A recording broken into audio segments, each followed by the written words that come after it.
Welcome back to KXI 12 News at 6. This winter storm has brought Texoma to a standstill this week, and it's even put crime on ice. KXI 12's Taylor Brooks reports on what the Grayson County Sheriff's Office has seen during the winter storm. When winter weather hits, those speed limit signs, they don't change when the weather gets bad.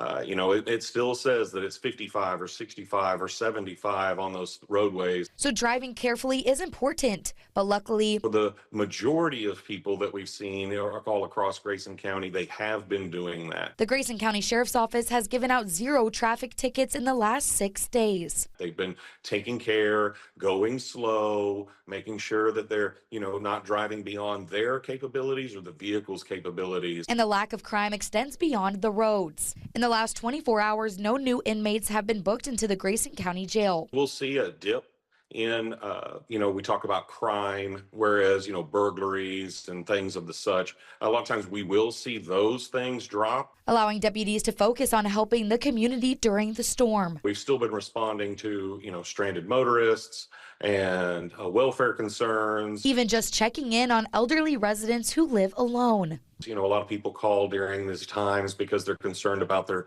family members. Do they have heat? Do they have water? Do they have shelter? Do they have food? With the help of other local agencies. A lot of these volunteer fire personnel were at those stations, manning those stations a lot of the time. And so while they were there, they took that opportunity to help us out and go out and check on these people for us. Proving that while crime is on ice, these deputies are finding new ways to serve and protect their community. In Grayson County, Taylor Brooks, KXII 12.